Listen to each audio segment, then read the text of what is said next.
She was born beneath a ceiling of gold and marble. Outside, the streets of Vienna bustled with carriages and noblemen. Inside the Hofburg Palace, muffled cries of labor echoed behind velvet-lined walls. At 3:17 a.m. on December 24, 1634, a girl entered the world not into joy or relief, but into silence. The midwife didn't speak. The nursemaid's hands trembled as she wrapped the newborn in embroidered linen. Maria Anna of Austria was not a miracle. She was a mirror, and what they saw in that mirror terrified them. The child's jaw jutted unnaturally forward, like someone trying to push words out that would never come.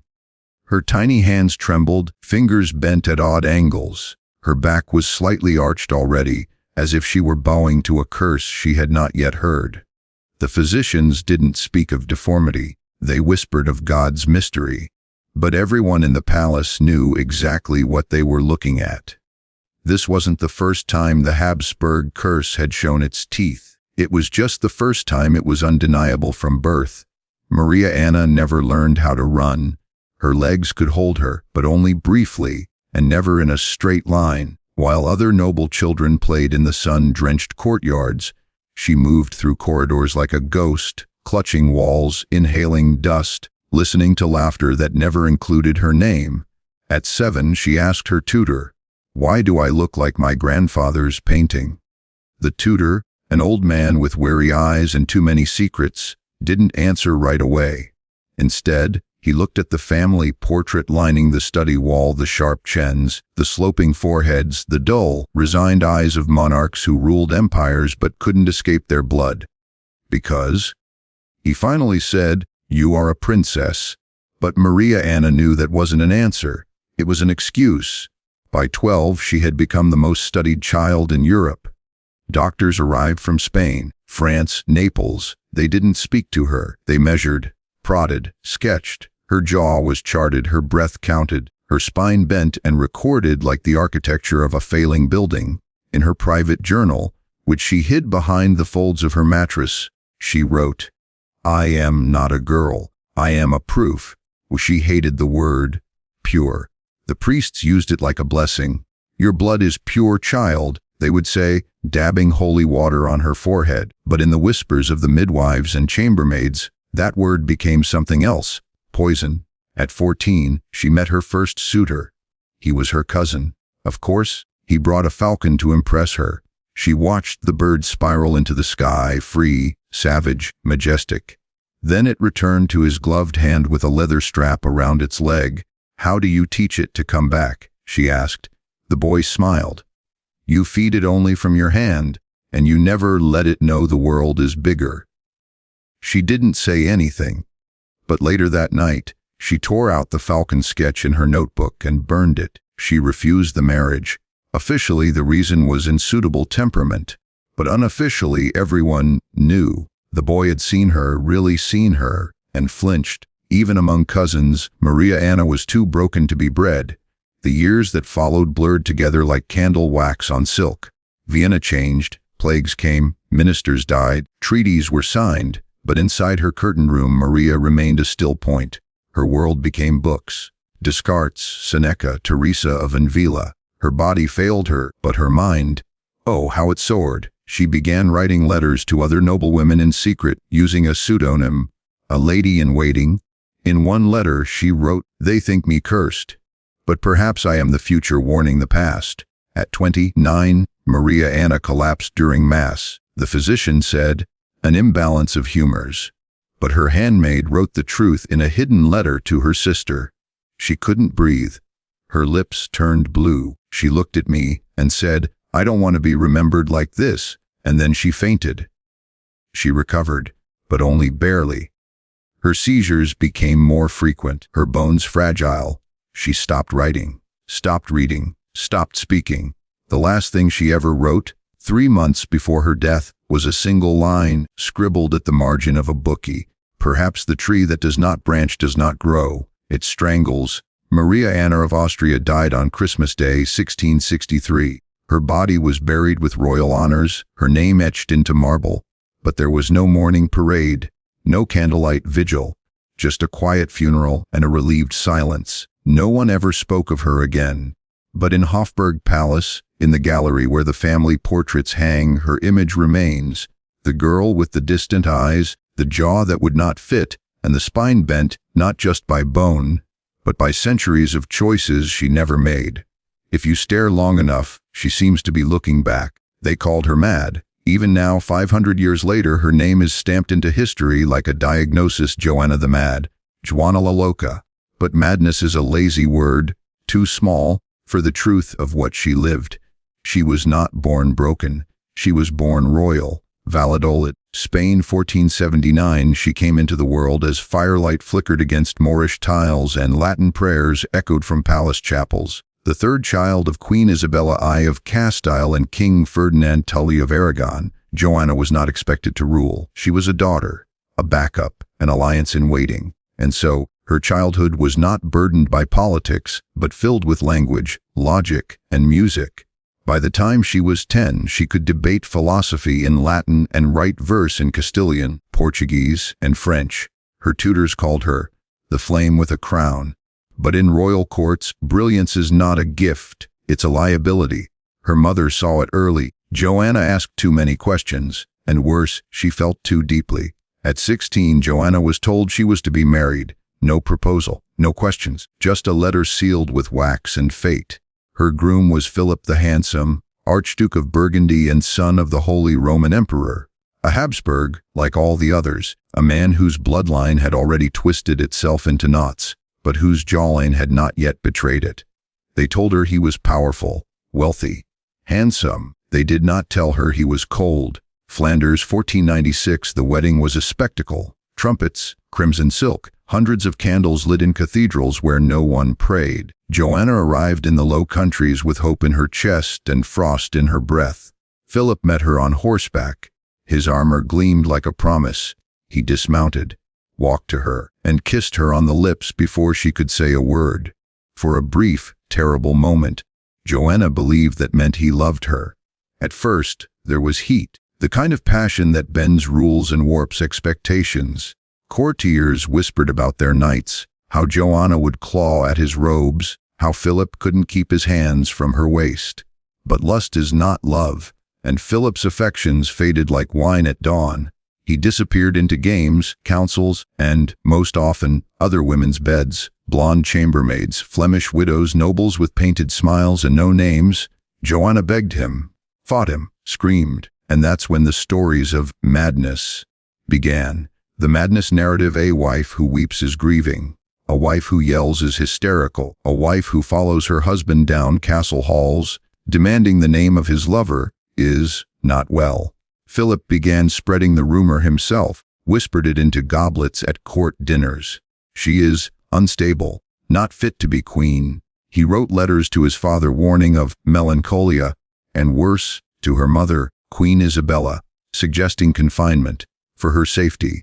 Joanna, meanwhile, kept a journal. She wrote, "If madness is refusing to share my husband with whores, then let me be mad forever." Then came the first baby, a boy, Charles, the future Holy Roman Emperor, a child born from the fire of her body and the ruins of her heart. He was healthy, beautiful, and in that child Joanna found reason. For a while, but Philip didn't change. He disappeared for weeks, held audiences with mistresses instead of ministers. Joanna's pleas became public, her despair visible. She'd cry during Mass, refuse to eat, threaten to leave, and never be allowed. Her enemies took notes, and so did history. The death that broke her, 1506, Philip died suddenly. They said it was fever, or poison, or perhaps divine punishment. He was 28, still handsome, still heartless. Joanna collapsed when she heard, and then did something no one expected. She refused to bury him. The coffin was sealed, then unsealed, moved, then opened again. She insisted on traveling with it across Spain from Burgos to Granada, opening it at night to gaze upon his face. She would weep, caress his decaying cheek, kiss his lips. She ordered guards to light candles around the coffin, fearing he might be cold. Madness, they called it again. But what is grief if not love that has nowhere to go? It became myth. The queen and her coffin. Villagers whispered of a ghostly procession. Candles flickering beside a royal cart pulled by black horses through forests and hills, rain and dust. the queen walking barefoot beside it, whispering lullabies to a corpse. Churches barred her. Nobles wrote letters in horror, but common women watched her and saw something different. A woman so loyal, so raw, so human, she refused to play politics with death.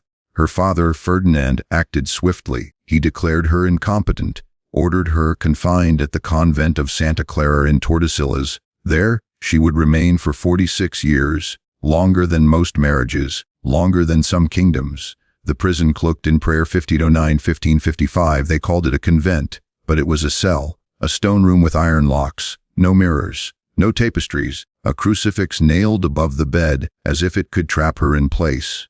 Her only company was her daughter, Catalina, and a few hand-picked attendants loyal to the crown. For months at a time, Joanna refused to speak. Then she'd scream through the night, pulling her hair, pounding the walls. She didn't bathe. She didn't eat unless forced. She refused communion, not because she lacked faith, but because she had seen what God allowed. Court reports described her as incorrigible. Physicians wrote of melancholia pervading the humors. Priests called for more exorcisms. No one considered that perhaps she wasn't insane, just imprisoned. Her letters were censored. Her name was erased from politics. When her son Charles became emperor, he visited only once, stayed an hour, told her he loved her, promised better, then left her in the same room. Her final years were quiet, too quiet. She slept most days, read nothing, spoke little. Some say she forgot where she was. Others say she never forgot anything, just stopped pretending it mattered. Death without a nation 1555. Joanna died at 75. No state funeral, no golden casket. Her body was buried beside Philip's, ironically fulfilling the love she had been mocked for. The court didn't mourn her, but her people remembered.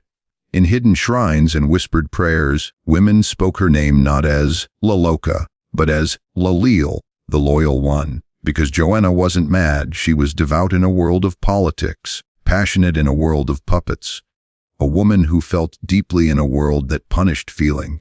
A queen who loved beyond what was convenient, beyond what was safe. She wasn't destroyed by madness, she was destroyed by power, and yet her story survived, carried not by monarchs, but by mothers who knew what it meant to weep for someone who never came home, by daughters who learned that grief, when denied a voice, grows claws. Joanna of Castile still haunts Spanish history, not as a ghost, but as a warning that sometimes what looks like madness is simply a heart the world tried and failed to silence. She is the girl in the paintings.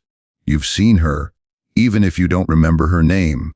Little Margaret Theresa, standing stiff in court dress, her golden curls arranged like a halo, her lips pursed in porcelain silence, painted by Diego Velázquez again and again. The muse of Spain, the Infanta, the imperial child. But if you look closely past the brocade, past the elegance, you'll see something else, a child trapped in fabric too heavy to move.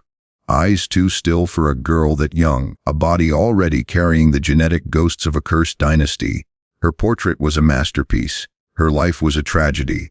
Madrid, 1651, a birth with a mission. She was born into power and pathology. Her father was Philip IV of Spain, the ruler of one of the world's largest empires. Her mother was Mariana of Austria, his niece. By the time Margaret Theresa was born, the Habsburg family tree no longer branched, it looped. She was the result of hundreds of years of cousin marriages, uncle-niece pairings, and sibling unions, all done in the name of bloodline purity. Her arrival wasn't met with celebration, but with strategy. She wasn't born to play, she was born to marry. And not just anyone. Her destiny had already been written in court documents before she could walk. She would marry her mother's brother, her own uncle. From the moment she took her first steps, wobbly and slow, noted carefully by court doctors, Margaret Theresa was examined not as a child, but as a vessel, her spine curved, not badly, yet her jaw protruding slightly, her appetite inconsistent, her beauty, that mattered most, delicate. One ambassador called her sufficiently attractive, said another, because beauty, in the Habsburg world, wasn't about charm, it was currency. If she looked good enough, her defects might be overlooked. The velvet cage childhood at court. At 4, she was dressed like a miniature queen. Silk gowns, stiff bodices, hair pulled tight. At 5, she began her education: languages, music, etiquette. At 6, she posed for her first royal portrait. But make no mistake, this was not childhood, this was preparation. Each brushstroke of Velázquez's canvas was a negotiation. The painter knew how to hide the signs, adjust the shadows, soften the eyes, keep her slightly turned to conceal the posture. But he didn't lie. Look again at Las Meninas, his most famous painting. Margaret stands at the center, surrounded by attendants, dwarfs, and dogs. She is the sun in a solar system of courtiers, yet her expression is unreadable, not joyful, Not innocent. just aware. She knew. Behind the portraits were appointments with physicians, notes on her growth, her fertility potential, daily logs of her moods, reports sent to her future husband, Leopold I, the Holy Roman Emperor, and yes, her uncle, like livestock appraisals. She eats lightly. She shows no visible convulsions. Her menstruation has not yet begun. Every milestone was marked not in joy, but in value, as though she were a jewel being inspected for flaws. The engagement before puberty. At age 6, Margaret Theresa was formally betrothed to Leopold, a man 19 years her senior, her mother's brother, a ruler known for his piety, his awkward gait, and his Habsburg jaw that jutted like a ledge. The Spanish court celebrated the match with fanfare. But what did Margaret understand? Only that her name was not hers anymore. She belonged to 2 empires now, and 1 man, Vienna. The journey to become a wife. In 1666, at just 15, Margaret was sent from Spain to Austria for her wedding. The journey took months, by carriage, by boat, across mountains and borders. She wrote letters home, beautiful ones, full of longing and obedience. I hope I may serve the emperor as a good wife and bring honor to Spain. But there were signs. Her health deteriorated during the trip. She lost weight. She experienced fainting spells. Her period, already irregular, disappeared altogether. She arrived in Vienna looking regal but fragile. The wedding was lavish, gold, organs, fireworks. Behind closed doors it was something else. The marriage. Imagine being 15. Imagine your uncle, 34 years old, waiting in your bridal chamber. Margaret Theresa was barely out of childhood. Her body undeveloped, her bones narrow, her spirit quieted by years of indoctrination. Leopold, known for his religiosity and awkwardness, was reportedly gentle, but that hardly mattered. She was expected to produce an heir. Immediately. Pregnancy followed. Then another. Then another. Her first child, a daughter, died at 7 months. The second, miscarriage. The third, a son who lived, but with signs of developmental delay. Each pregnancy weakened her. Doctors noted excessive bleeding, difficulty breathing, fainting during confinement, trouble feeding. But no one asked the obvious question: why is a genetically fragile child being forced into childbirth over and over? The answer was simple: she was royal. Her womb was not hers. The decline. By 19, Margaret Theresa looked closer to 30. Her skin pale, almost translucent, hair falling out, her joints ached, her speech slurred at times. Her hands trembled when she held her son. Modern historians believe she suffered from a combination of epilepsy, anemia, and perhaps early signs of multiple sclerosis, all compounded by genetic inbreeding and the physical trauma of repeated pregnancies. She grew quieter, spoke only when spoken to, clung to her faith like a drowning girl to a cross, and she kept painting, not herself. She painted flowers. The final illness. In 1673, at the age of 21, Margaret Theresa fell ill for the last time. The court doctors called it fever. But fever was just the curtain. Behind it lay the truth. Her body had collapsed under the weight of expectations she never chose. She died slowly. For days, she drifted in and out of consciousness. Her son, too young to understand, was taken away. Leopold sat beside her bed silent. Maybe mourning, maybe just waiting. She whispered something on her last day. No one recorded what it was. She died before her portrait was finished. The aftermath. The empire mourned. Bells rang. Masses held. But the mourning wasn't for her. It was for what she represented. She had failed, not as a woman, but as a womb. Only one heir.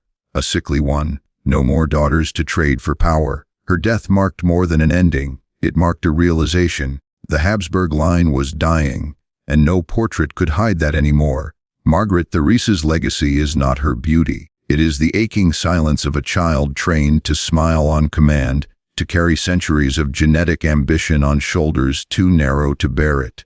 She was the doll in the portrait, but she was also the warning that no one heeded.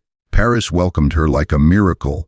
Banners of white and gold stretched across the sign. Cannons fired in salute. Choirs sang of divine union, of peace, of hope. It was 1615. France and Spain, two nations long at war, were now joined in marriage. The bride was 14, Anna of Austria, daughter of King Philip III of Spain and Margaret of Austria, a Habsburg on both sides, niece of her own father. Born into a family where the cradle sat next to the coffin, she was shipped north across mountains and borders to a country where she spoke none of the language, knew none of the people, and understood none of the customs. Her husband, Louis Citer of France, he was 15 and already a stranger. The marriage without a wedding night, the ceremony was grand, the celebrations lavish, but when the doors closed and the chamber fell quiet, the fairy tale ended. Louis did not touch her. He barely looked at her.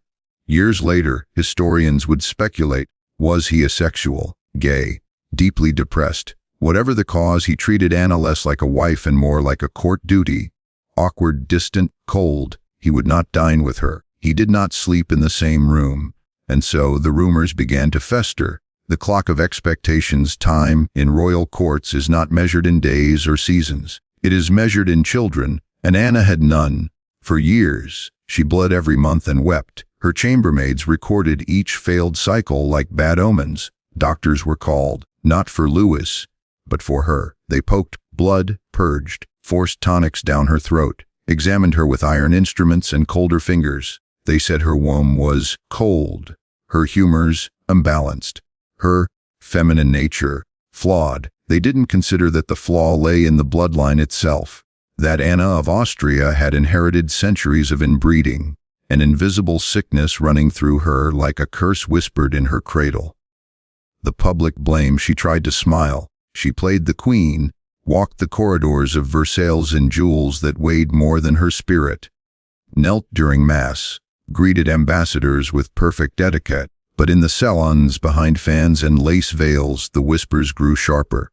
Barren, punishment from God, a Spanish curse. Even the priests joined in. Some suggested her piety was not enough. Others hinted she was being punished for her foreignness, that France needed a real queen, and Anna, already insecure, began to retreat. The ritual refuge, she turned to the only thing that felt solid: religion. Hours each day were spent in prayer. She lit candles in every corner of her private chapel, recited rosaries with shaking hands, gave up food during Lent not out of tradition, but desperation. She believed that if she was holy enough, pure enough, obedient enough, God would reward her. But faith, when wrapped in fear, can become a prison. The agoraphobic queen, after years of isolation and humiliation, Anna stopped appearing in public. She claimed illness. But the truth was deeper. She was afraid of failing again, of bleeding again, of facing the sneers in the court. She locked herself away in apartments darkened with heavy drapes, refused audiences, declined invitations. Some days she tore her dresses apart in fits of panic. Other days, she simply lay in bed staring at the ceiling for hours. Her attendant said she was not herself, that she would mumble prayers while gripping a rosary until her fingers bled. But who was herself? A girl taken from her home, placed into a hostile court, and blamed for not being able to carry a child into a world that had never welcomed her. The miracle that wasn't then. After 23 years of waiting, it happened. She missed a cycle, then another, and on a cold December night in 1638, she gave birth to a boy, Louis de Donnay, Louis the God-given, the future Sun King. The court erupted in celebration. France rejoiced. Church bells rang for hours. Anna became, overnight, a symbol of divine favor. But the joy didn't last long for her. The price of success, a second son, was demanded. Immediately, and Anna, already 40, was pushed back into the role of breeder. Her body, exhausted and frail, struggled. Her digestion worsened. She suffered fevers, tremors, fatigue. but she dared not speak of it. Any sign of weakness might suggest she was unfit again. She became obsessed with purification rituals. She fasted obsessively, refused certain foods, slept on hard mattresses, washed herself in holy water before intimacy. One handmaid recalled that Anna would whisper prayers during the act. The second son in 1640, against all odds, she gave birth to another son, Philip. The succession was secure. France was safe. Anna was not. Her health collapsed. The final years, holy and hollow, she lived long enough to see her sons grow, but she never truly returned to herself. Her letters, once full of warmth, became formal and brief. She refused long conversations, avoided mirrors. She was haunted, not by failure anymore, but by the realization that even success had cost her everything. She still prayed, not for salvation, but for rest. Death in the dark, 1666. Anna of Austria died at 65. No fanfare, no declarations of sainthood. She was buried beside her husband, who had learned to tolerate her, but never truly loved her. Historians remember her now as the devout queen, the pious mother, but the truth runs deeper. She was a girl silenced by ritual, a woman gaslit by an empire, a mother who earned her crown through blood, not gold. Her body gave France its most powerful king, but her soul was never truly hers again. Anna of Austria's story is not a story of madness. It's a story of faith weaponized, of silence enforced by ritual, of a woman crushed between the twin expectations of sainthood and motherhood, neither of which she asked for. She hid behind religion not because she was holy, but because it was the only place she could scream where no one would hear her. She arrived in France as a child of peace, wrapped in silk promises and centuries of genetic ghosts. The year was 1770. The air in Versailles smelled of roses and powder. The people cheered. The nobility raised their glasses. The union was sealed. Marie Antoinette of Austria, daughter of Empress Margaret Theresa and Emperor Francis I, had come to marry the Dauphin of France, Louis, the shy and awkward boy who would become Louis XVI. She was 14. He was 15. The world watched and waited. The marriage of masks, they called her, graceful, effervescent, a pearl among thorns. Artists painted her with glowing cheeks and powdered wigs, framed by gold leaf and virtue. But behind the portrait, always, the bloodline. Marie was a Habsburg. She carried the legacy of hundreds of years of inbreeding, the Habsburg jaw, the hormonal fragility, the psychological sensitivity. France wanted a queen, a fertile one, an obedient one. What they got was a girl raised on ceremony and confined by chromosomes. 7 years of silence. The royal bed remained cold. For 7 years, the marriage went unconsummated. Marie Antoinette was scrutinized relentlessly, by ministers, by pamphleteers, by her own mother, who wrote letters scolding her for failure in duty.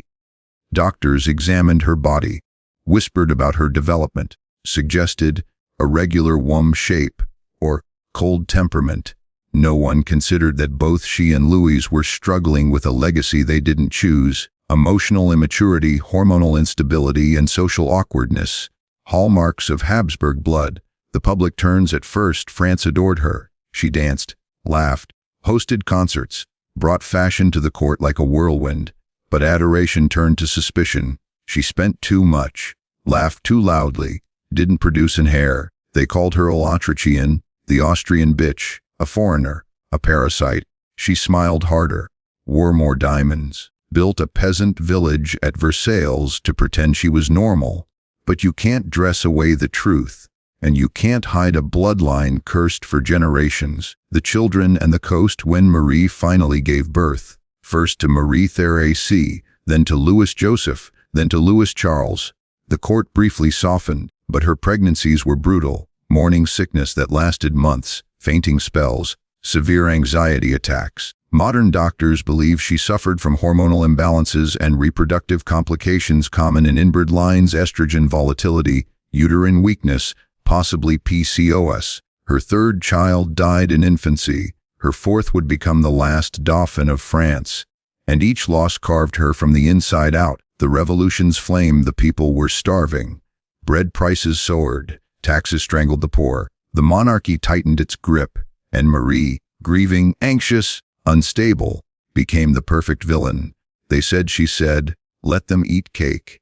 She didn't, but the lie stuck. She became a symbol of decadence, ignorance, and betrayal. And when the Bastille fell in 1789, the people stormed Versailles not for the king, but for the queen. The prisoner and the portrait, she was locked in the Temple Tower. Her gowns taken, hair cut, jewelry seized. She was given a number, watched by guards, her son ripped from her arms. She began to hallucinate, whispered to herself, sometimes stared at walls for hours. Court records show her behavior shifted from sharp bursts of manic energy to long silences, signs of bipolar episodes, now believed to be linked to genetic predisposition. Even her enemies noted her decline. She walks like a ghost, one revolutionary wrote. Eyes sunken, lips trembling, she asks for news no one will give. The trial of a woman, not a queen. She stood accused of treason, corruption, incest, and more. In court, she was calm, eerily so, but when they accused her of abusing her son, she broke. She stood, face pale, voice shaking. If I have not answered, it is because nature refuses to respond to such a charge made to a mother. The courtroom fell silent. For a moment, even her killers remembered she was human. Then they voted. Guilty. The execution, October 16, 1793. She rode to the scaffold in a simple white dress. No jewelry, no ceremony. On the cart she tripped, stepped on her executioner's foot. Pardon me, sir. I did not do it on purpose, she whispered. Her last words. The blade fell. And with it, the last thread of Habsburg pride in France. The genetic legacy. Marie Antoinette wasn't a tyrant. She was a daughter raised for diplomacy, married for power, and sacrificed for symbolism.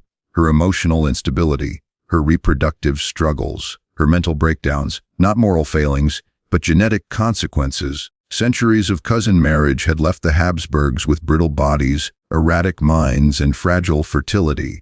Mary bore them all, and then bore the blame. She was not the cause of France's collapse. She was the scapegoat of a dying world.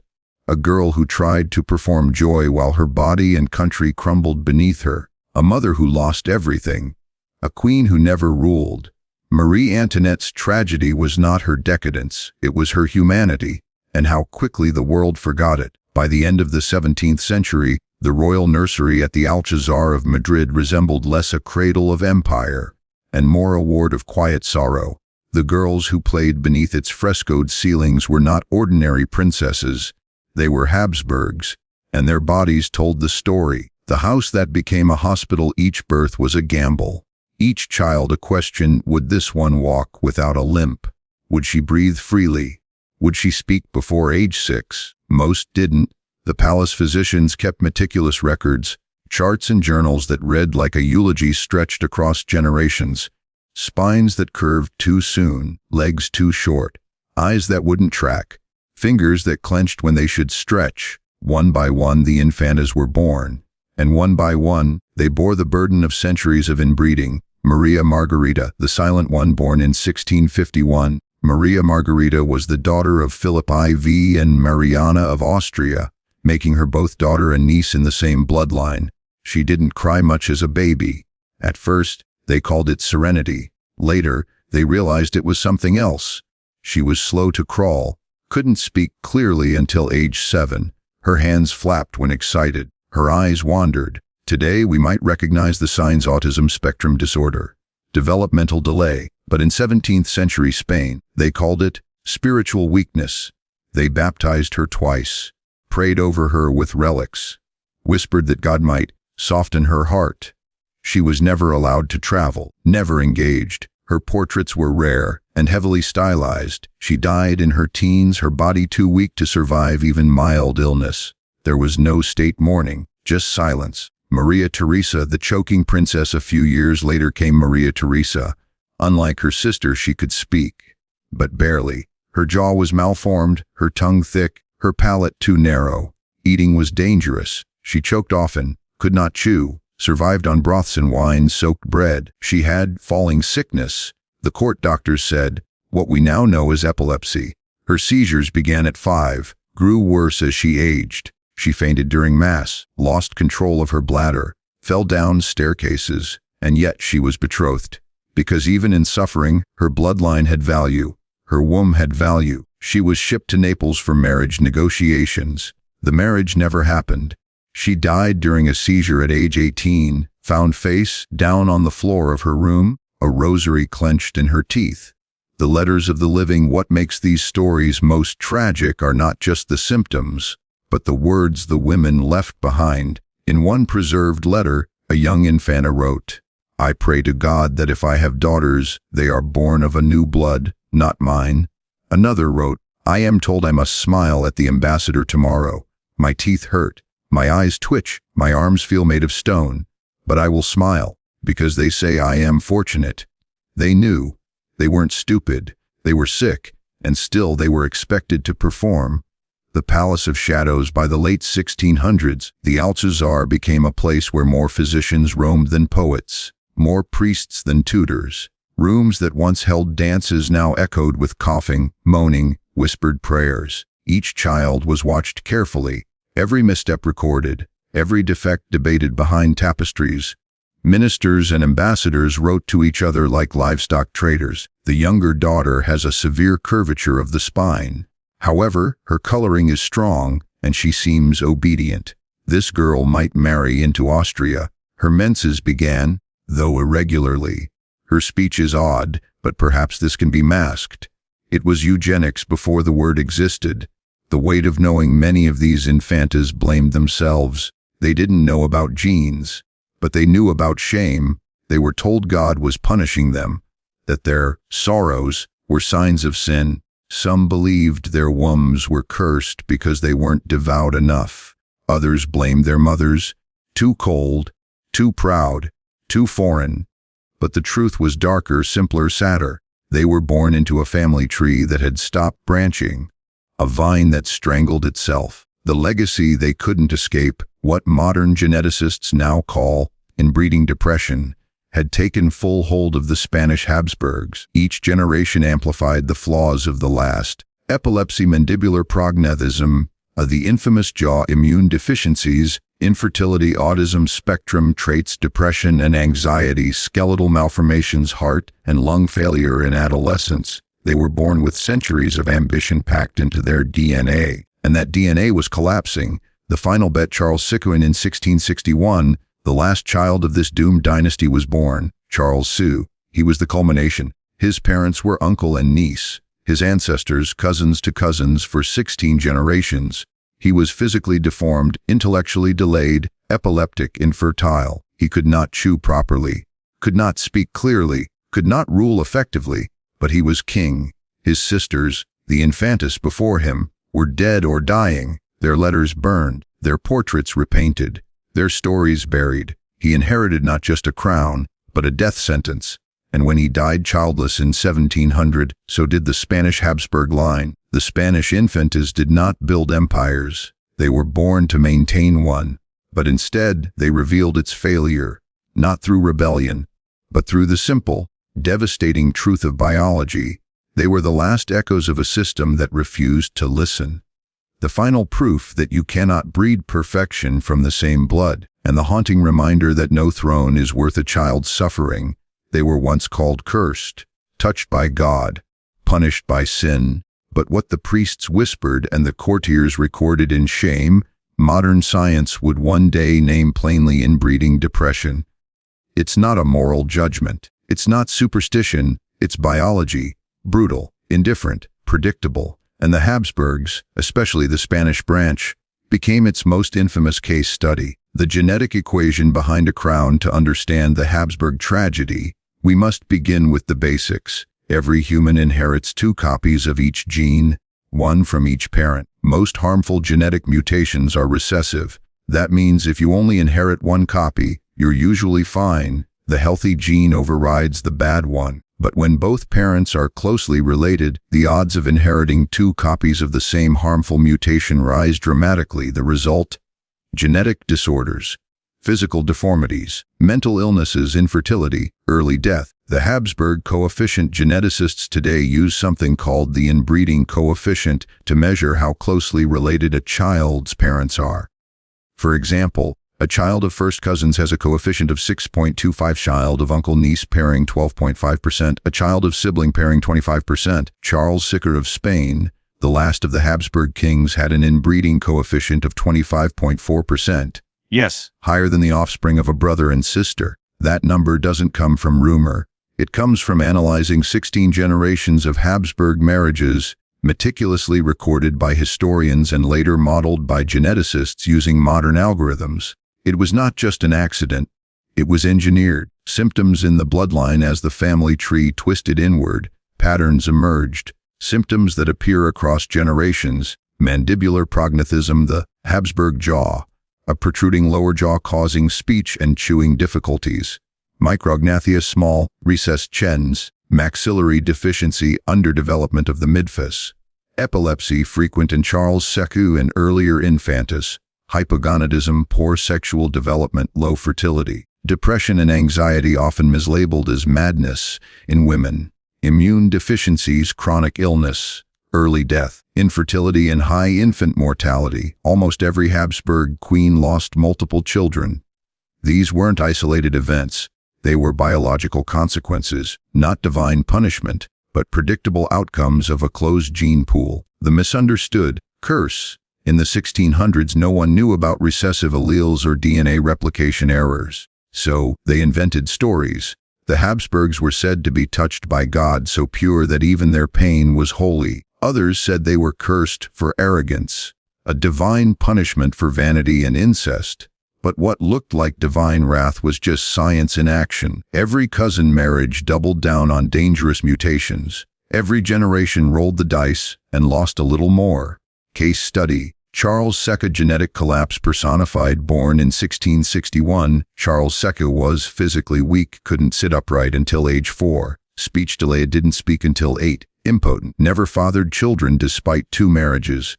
Mentally impaired, often confused, easily manipulated. Seizure-prone and chronically ill. An autopsy reported that his body contained no blood, his heart was the size of a peppercorn, and his head was full of water.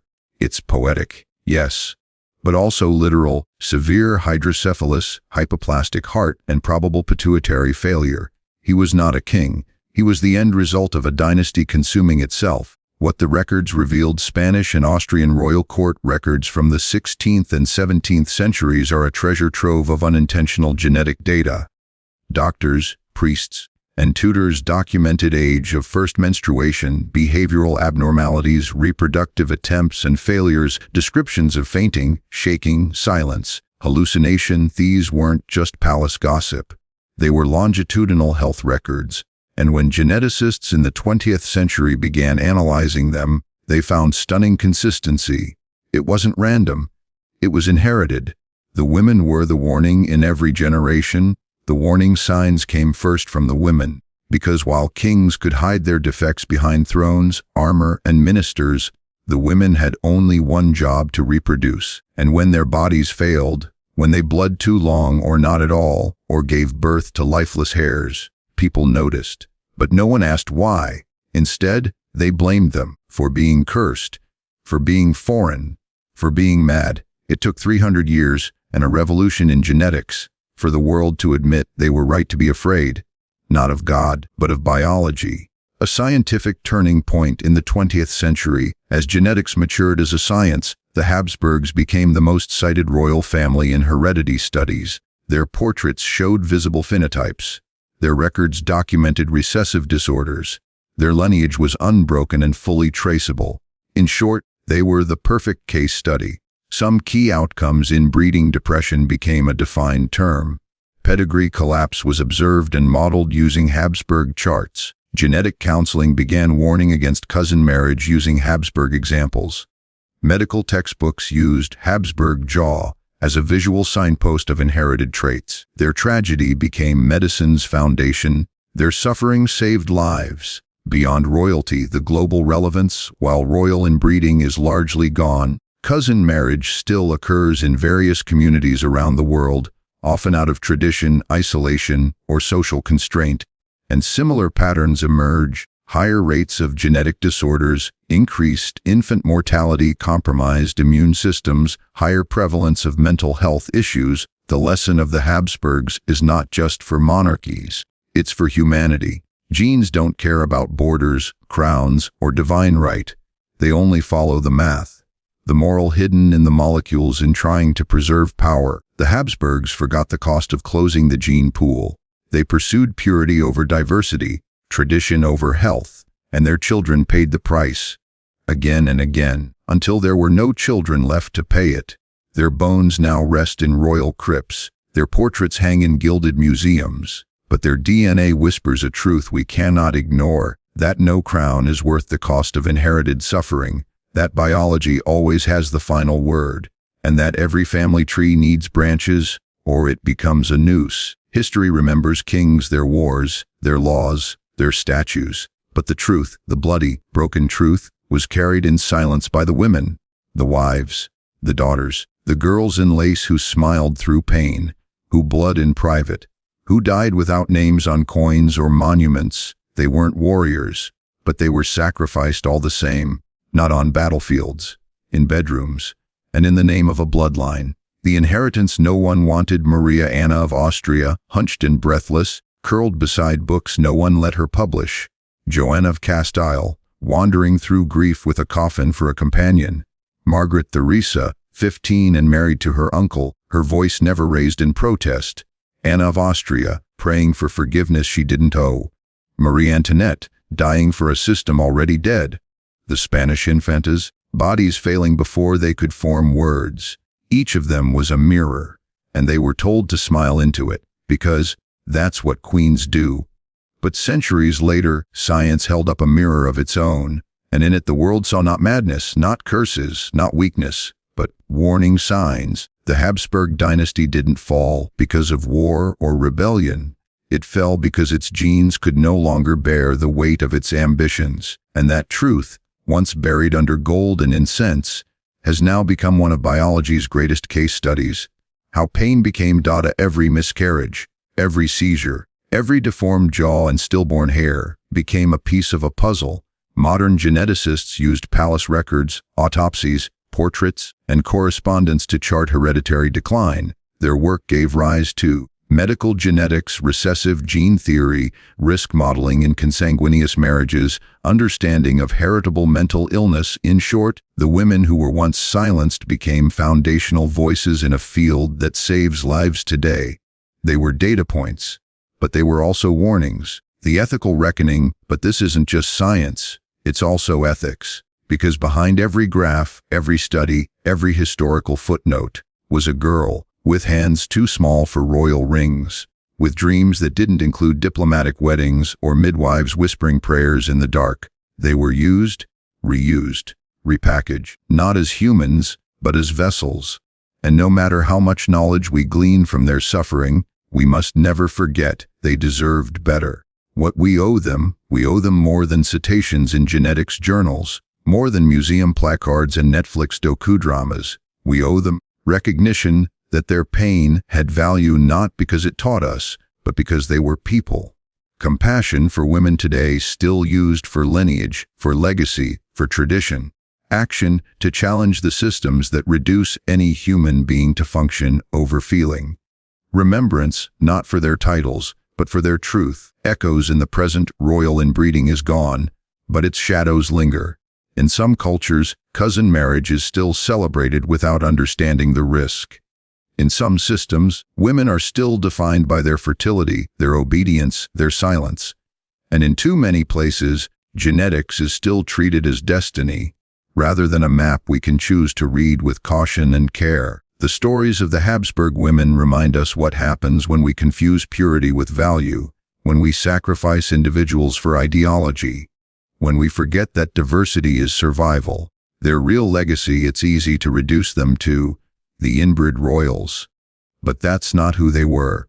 They were a girl who read philosophy between seizures, a woman who loved so fiercely that she kissed a corpse for months, a bride who painted flowers because no one asked her opinion, a queen who fasted to earn her God's mercy, a mother who whispered apologies to a dead child, a sister who prayed that her daughters would escape her genes. They were flesh and blood. They were us, in a different time, trapped in a system with no exits. The final whisper: return with me one last time, not to a throne room, but to a dark chamber at dawn. A girl lies in bed, her breath shallow, her hands tremble. Outside, bells toll for morning mass. She is dying. No one is there to comfort her. Her family is gone. Her country waits only for her womb to be declared empty. And in those final moments, she is not thinking of politics or portraits. She is thinking of the world she will not see, of a future where maybe, just maybe, girls like her are allowed to live not as emblems, but as people. If you've listened this far, remember this: you carry their story now. You who heard their pain. You who read their silence. You who know the cost of a bloodline too tightly wound. Let it change how you look at power, at beauty, at legacy. Because if they died for anything, let it be that we never again confuse loyalty with obedience, that we never again reduce a girl to her name, her blood, or her body, and that we never again forget human dignity must come before dynasty, always.